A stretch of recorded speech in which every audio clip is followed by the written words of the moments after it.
Tuesday Night Touchdown Podcast with your hosts, Reese Downing and Jacob Workman.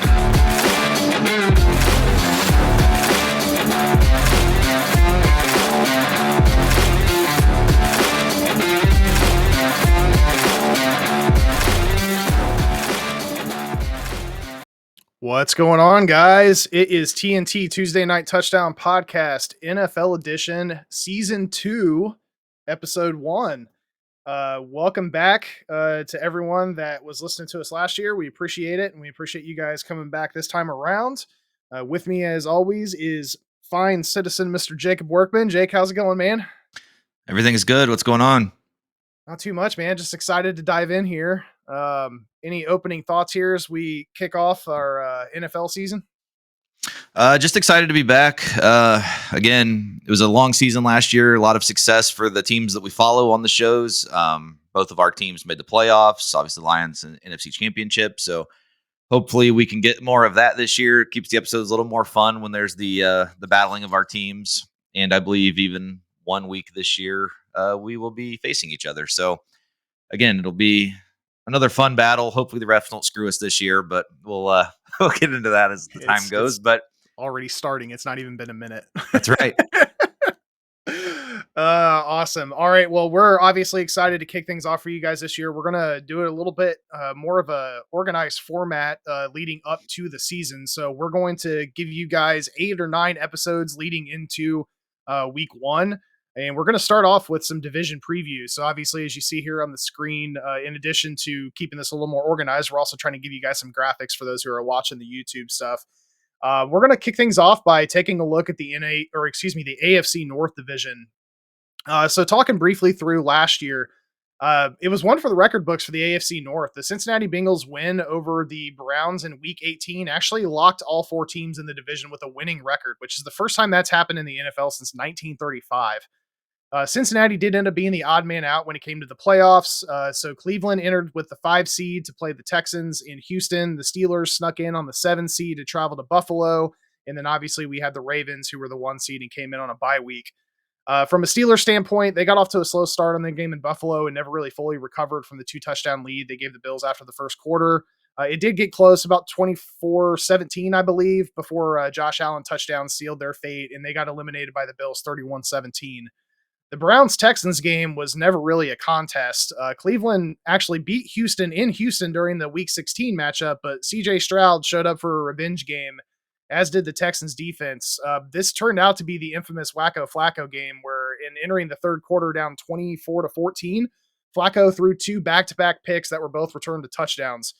Houston ended up winning that game 45-14 after adding 1 more touchdown in the fourth. So they ended up eliminating Cleveland.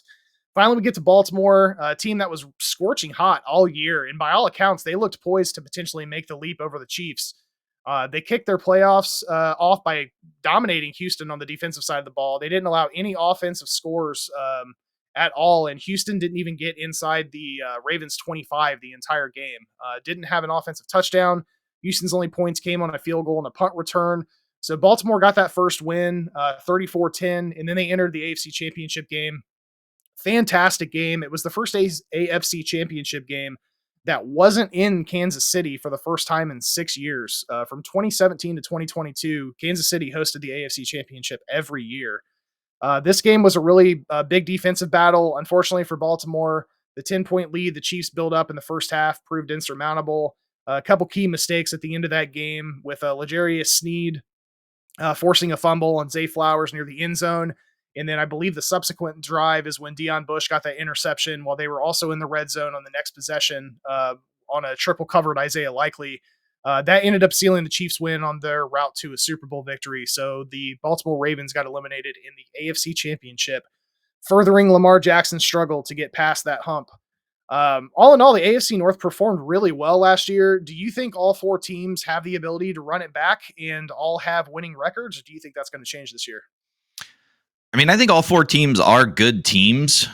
I think the schedules are a little tougher this year for them. I mean, there's a reason it hasn't happened in, what was it, 100 years or whatever it was. I mean, almost, yeah. It was a long time. Yeah. So no, I don't think all 4 are going to have winning records this year.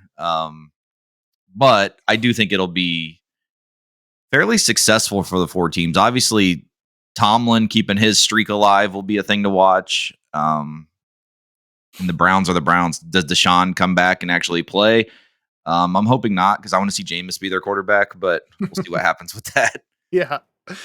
Well, let's dive right into a breakdown on the individual teams. So we're going to start off here with the Baltimore Ravens. They finished the regular season 13-4. That was first in the AFC North. Obviously, as we just discussed, they went to the AFC Championship and got beat by the Chiefs.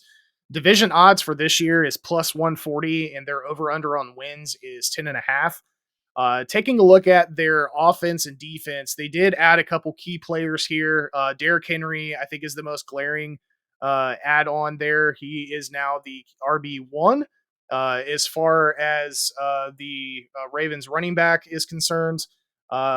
There is one starter on their offense that is a rookie that sounds like is going to be starting at right tackle, and that is Roger Rosengarten. They've had a couple additional guys that have come in that have been added on through free agency, but all in all, taking a look at this team, does anything stand out to you in terms of their depth chart and who they're looking to put out on their 22 personnel?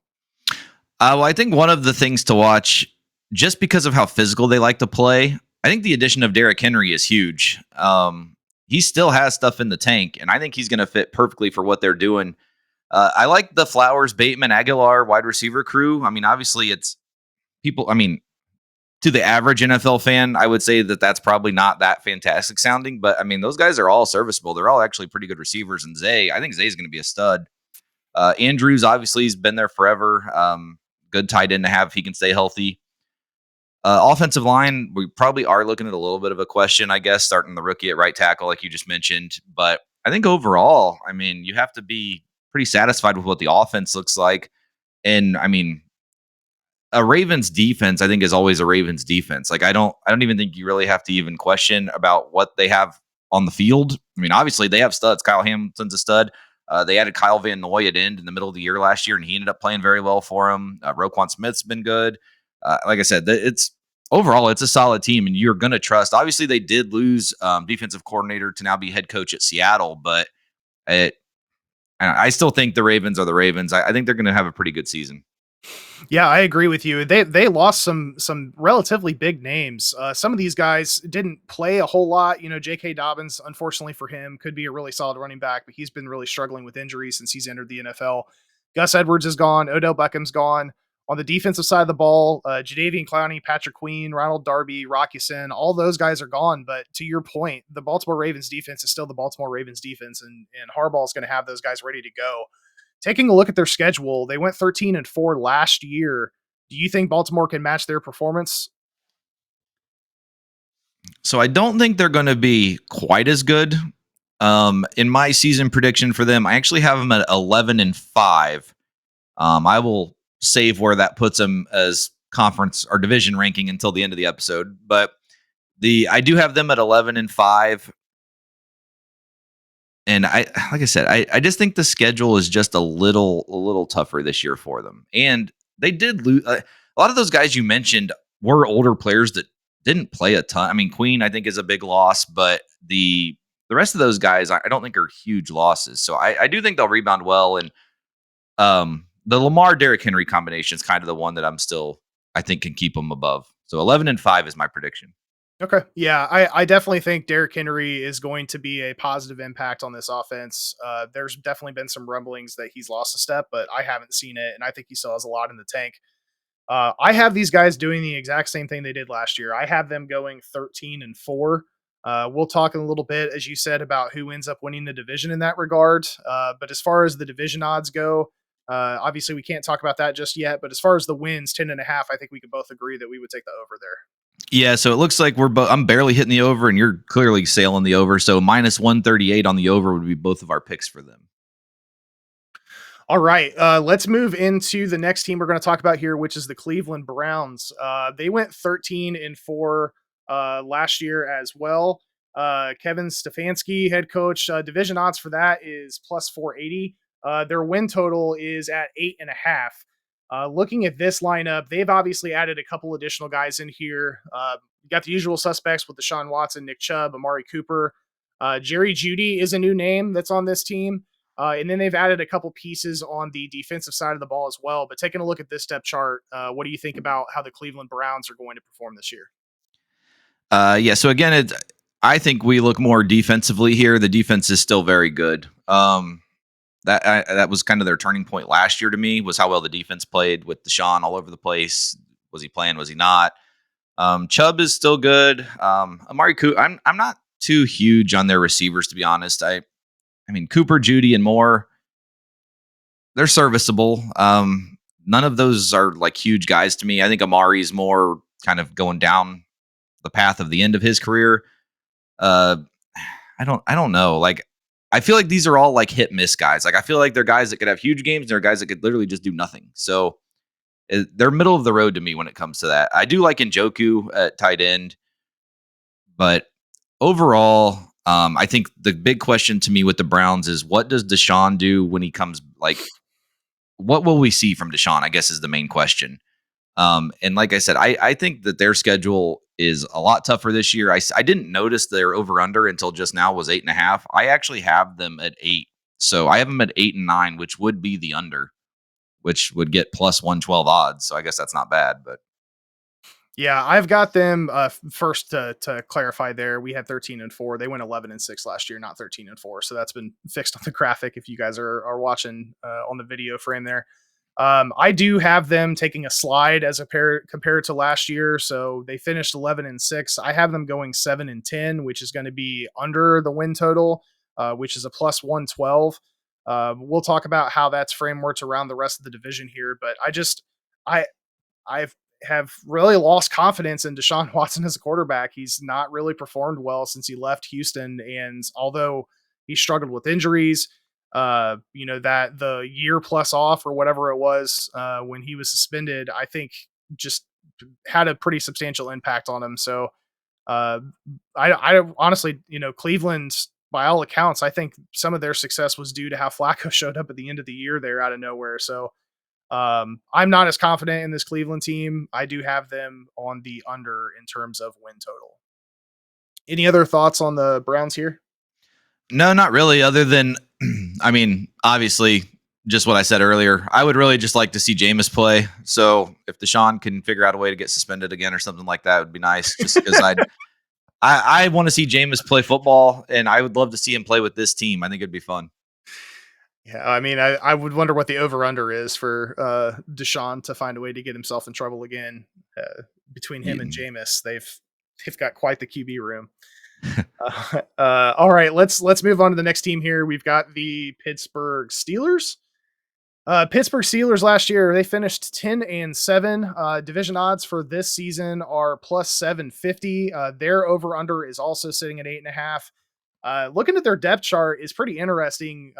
They currently have 3 potential rookies that are going to be starting, 2 of them being on the offensive line, which were some big pickups in the draft. And then they have Roman Wilson, who they have as the third receiver in that offense. This is an interesting team. Obviously, the big thing here is the elephant in the room with the Steelers bringing in both Russell Wilson and Justin Fields to replace Kenny Pickett and Ole Mason.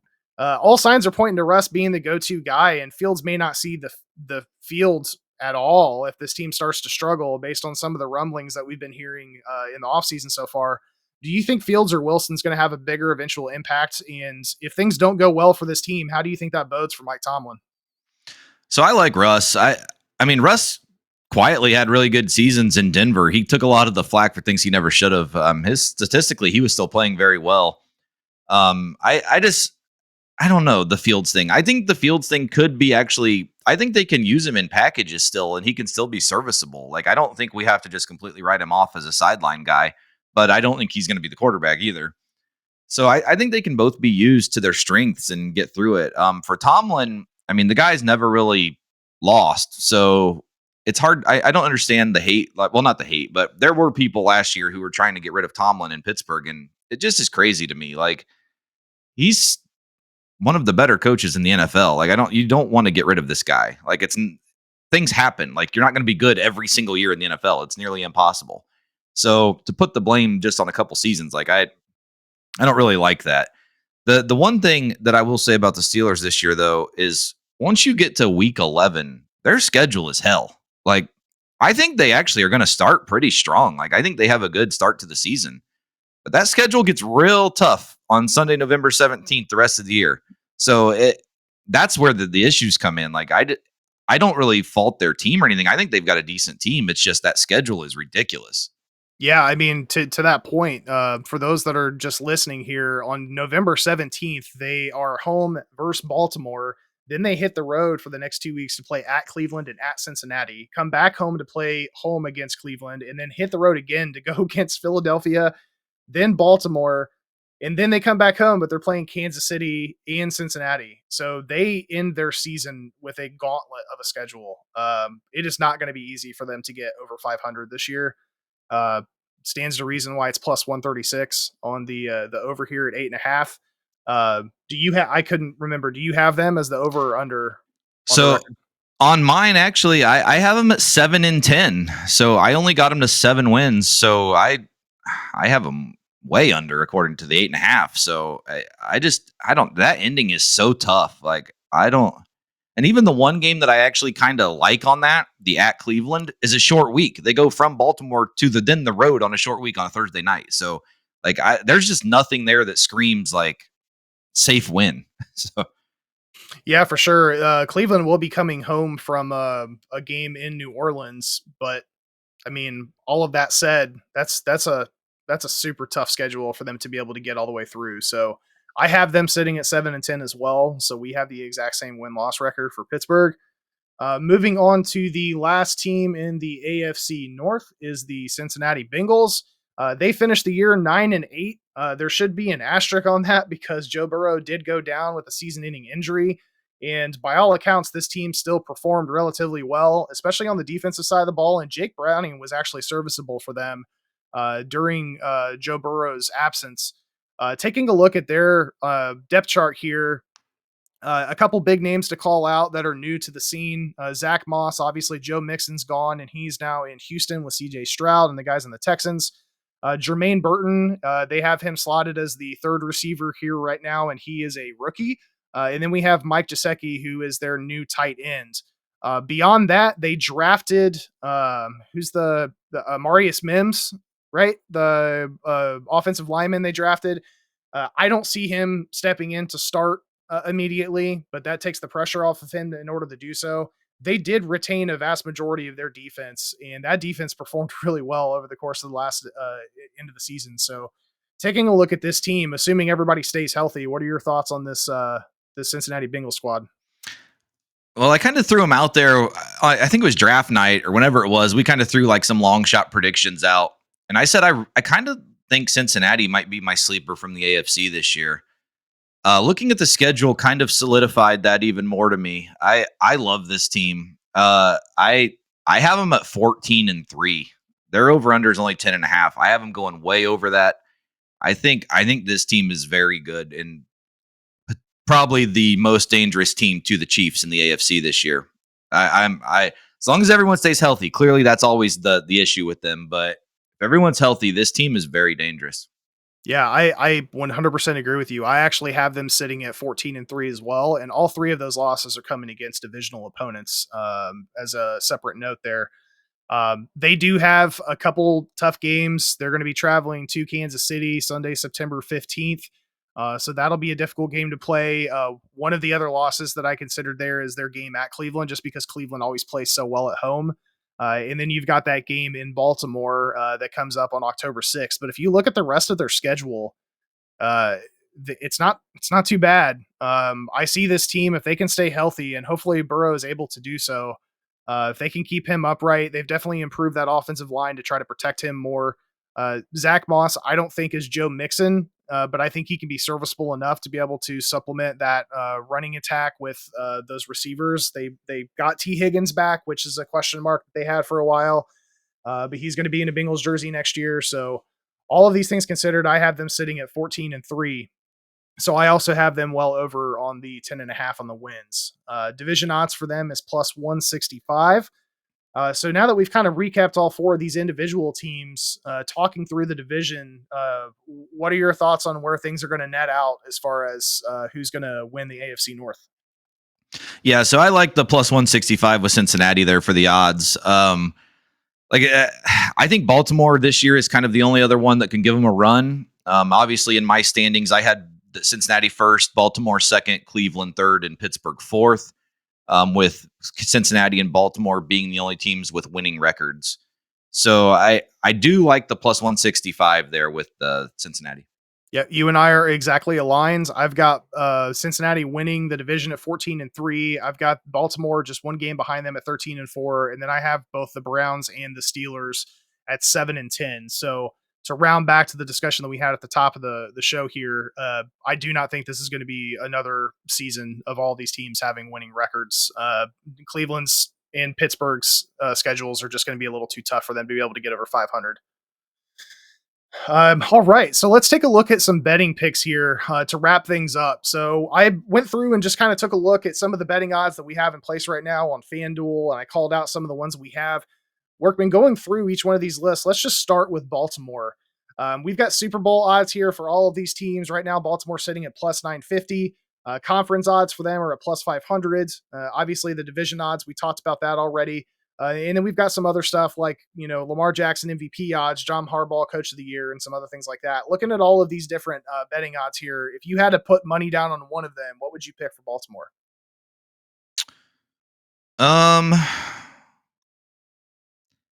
Honestly, there's not a lot of them I like for Baltimore, so this is not going to be a very trendy pick, I guess we'll say. But I would say to make the playoffs at minus 290, I would take that. So I would have to lay a little bit of money, but I do think they're still a playoff team. So honestly, I don't like any of those other ones that well. Obviously, if you're looking for plus money, the division odds at plus 140 would probably be the next best bet. But I think I would swing that the yes to make the playoffs at minus 290 would be my favorite bet for the Ravens. Yeah, looking at these, I'm right there with you. I hate picking a minus, but that seems to be the safest bet when you consider all the other ones here. John Harbaugh could have a shot at winning Coach of the Year, but by all accounts, if everyone stays healthy, if they don't win the division, I don't think there's any possible way that he's gonna win Coach of the Year unless Lamar Jackson somehow gets hurt and then he ends up winning with a backup quarterback or something to that effect. But make playoffs at minus 290 would be my pick. Moving into Cleveland here. Super Bowl odds for them, obviously much more than Baltimore, plus 4,000. Their conference odds are plus 2,100. Division odds plus 480. Myles Garrett, Defensive Player of the Year odds at plus 600. And then their make playoffs is plus 34 yes, minus 168 no. What are you throwing money on here? So my Steelers and my Browns are going to be pretty similar here because I don't think either one of them really have much playoff hope. So I do like Myles Garrett, Defensive Player of the Year at plus 600, just like I do like TJ Watt, Defensive Player of the Year at plus 750. So those would probably be the two I'd throw a little bit on. The no money, the juice isn't nearly as bad on the Browns no at minus 168 as it is on the Steelers at minus 235. So I would, the no for the Browns at minus 168, I don't mind that one either. But I think Myles Garrett would be probably my play there just for longer odds. Yeah, I'm in the same boat. And then just rolling into the Steelers here, I feel the same way as far as safest bets here. TJ Watt winning Defensive Player of the Year. If he can stay healthy throughout the year, that plus 750. Those are good odds for you to make some money there. I'm assuming you're sticking with the same there as far as your favorite pick for the Steelers here. Yeah. Okay. All right. A lot more to consider here with the Bengals, considering by all accounts, the team staying healthy, how good they look. Both of us have a lot of confidence in these in the team. Super Bowl odds for the Bengals is plus 1,400. Their conference odds is plus 700. Division, as we talked about, plus 165. And then we've got some individual player bets here between Joe Burrow and Jamar Chase. Playoffs, yes or no, is minus 250 for Cincinnati, plus 198 for no. And then there's a couple other fun little bets down here. Best regular season record is plus 1,000. And last remaining undefeated team is plus 1,200. Taking a look at all of these bets, what are you throwing your money on? So I'm going to have to look at their schedule real quick, but I like all of these bets, to be honest. Like I said, I've said the Bengals are kind of my sleeper team this year in the AFC. I like them to make the Super Bowl, which obviously means I like them to win the conference and division. We've already talked about that. I think Burrow can come back and have a great season to be MVP. They're going to be throwing the ball, so obviously I think he could lead in passing touchdowns and yards. I don't think that's that far-fetched. Jamar Chase being the receiving yards leader could easily happen if all that's happening. Obviously, you'd have to lay a little bit of money here. Minus 250 to make the playoffs is a yes. I think it's a given they'll make the playoffs. I do like best regular season record. Like I said, I had him with 14 wins, I think it was. Or no, 15 wins I had him. No, I don't know. 14. You had him at 14, yeah. 14-3, yeah. So 14 I had him at, which is definitely going to be in the running for the best regular season record. And I just pulled up their schedule. Okay, no, I do not like them for last undefeated team because they do play the Chiefs week 2 in Arrowhead, and I do not think they will win that game. So minus the last remaining undefeated team, I like all of those. Yeah, I'm right there with you. There's a lot of money to be made on the Bengals with all of these bets. I actually have them surprising Kansas City and getting the win in Arrowhead in week 2. My first loss for these guys is potentially that week 7 game when they're playing in Cleveland. Cleveland always plays pretty well at home. And that's always a good game. So there's a possibility that they may end up hitting that, especially if they're looking a week ahead because the following week they're playing Philly in Cincinnati. So I just looked at my predictor just to see if I had them beating the Chiefs, what would happen. I do not have them losing again until week 11 in San Diego. So LA. Yeah. Sorry. if they were to beat the Chiefs, then I do like that bet because week 11 is a long time in the NFL to be undefeated. So you've got them beating Baltimore in week 10 then. Yes, I have them beating Baltimore week 5 at home and then go in there week 10 and beating them on Thursday Night Football. Okay. And that's where I have them losing the next week on going on the road to LA. So just to recap here then, just to go back to the Bengals quickly, who are their 3 losses that you have on the docket right now? I have them losing to the Chiefs in week 2. I have them losing to the Chargers in week 11. And I have them losing to, let me find the other one. Thursday night against the Browns in week 16. Got it. Okay. Yeah, so the 3 losses that I have for them starts in week 7 against the Browns in Cleveland. I have their second loss is in Baltimore on week 10. And then the last one I have here is week 18 in Pittsburgh. And the reason why I picked that is because at that point, I'm assuming that this team is going to be prepping for the playoffs. They're probably going to rest all of their starters. It'd be a possibility that maybe they throw Justin Fields in to see what can happen. And if they're playing second or third string guys, then there's a possibility that Pittsburgh may be able to sneak out with a win there in week 18 if their starters aren't playing. So, yeah. That's what I've got. But by all accounts, all of these betting picks that we have here, I think are all relatively safe bets. That last remaining undefeated team sounds like the one that we're a little bit iffy on, but looking back and seeing the week 2 game here, it sounds like, there's even a possibility that they could hit that. So a lot of money to be made on Cincinnati if everybody stays healthy. All right. That is it for the AFC North preview. Jake, you have any other thoughts on what the AFC North is going to shake out to look like as we enter the regular season here?